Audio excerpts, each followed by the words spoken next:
Hi guys, welcome back to the channel, and today we are going to discuss what you must know before you say yes to a mortgage.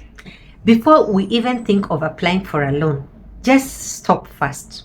Yeah, there are certain hidden traps that can cost you money, delay your approval, or they can even leave you with a really bad property. So how do we mitigate against that? That is what this episode is all about. I will show you how to avoid them. So my name is Jackie.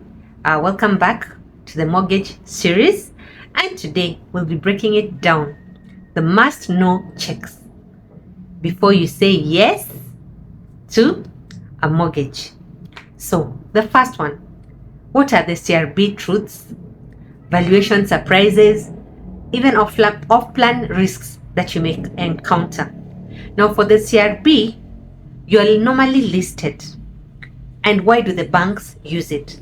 The banks use it to check whether you're a defaulter, whether you have been servicing your loans on time, whether you have been paying them at all, and whether you are communicating with your loaning officer. Now, if you don't follow all those things that I have mentioned, you are going to be listed by the CRB because they will see that you are not paying your loans in time. You've been having arrears. You don't even want to communicate with your loaning officer when you have a problem. When you communicate with your loaning officer when you have a problem, they really put you in the CRB because they know what the problem is. So remember, if you have no clearance, there is no mortgage. And that's the first thing that you're supposed to make sure you've cleared out. And that is where you start with the CRB. Make sure you're in good standing. The second one, property valuation. Did you know that banks do their own valuation? Why do they do this? To make sure that the loan that they're giving you is covered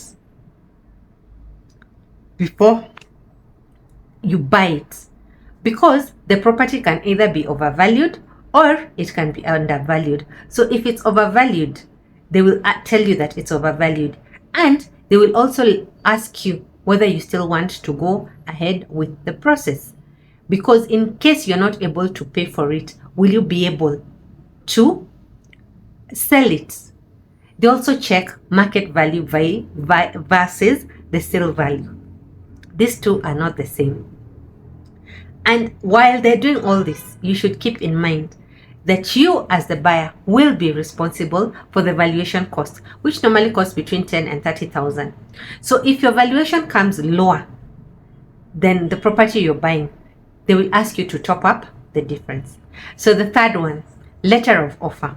Please, this is not just a document that you sign. Read it with a fine-tooth comb. It is a legally binding contract. And the key things that you're supposed to check are your deposits refundable, or you'll lose your money if you change your mind along the way? Is there a grace period for mortgage processing? If there is no, leave it. What happens if you don't secure a loan in time? Do they leave room for you to talk? Don't sign without reading this document with a trusted lawyer, or you might find yourself in a really, really big problem. The last one is due diligence of the property. Confirm that the title is clean, the ownership has been verified, it is approved, especially if you're buying approved. Are the plans approved? Have they done proper zoning? Do you have access to water, electricity, water, sewer? How much is their service charge? Do they give you free parking? Does it have an exit clause? Yeah. When you're checking where to buy the off-plan, check the what is the track record of the developer. Make sure you put your money in an escrow account. Check whether they have penalties and what are their timelines. Remember, as an investor, you don't want to lose your money because you went for an off-deal plan that sounded too good to be true.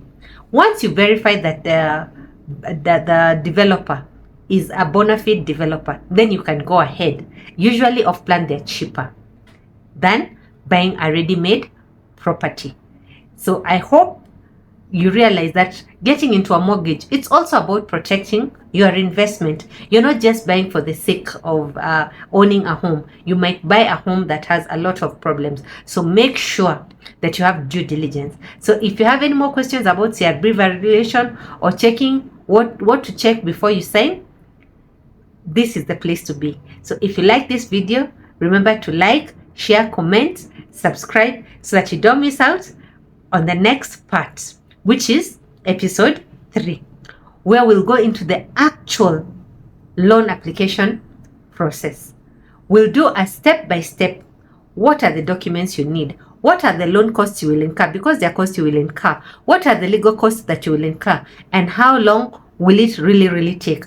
All the back-end stuff that you need to know.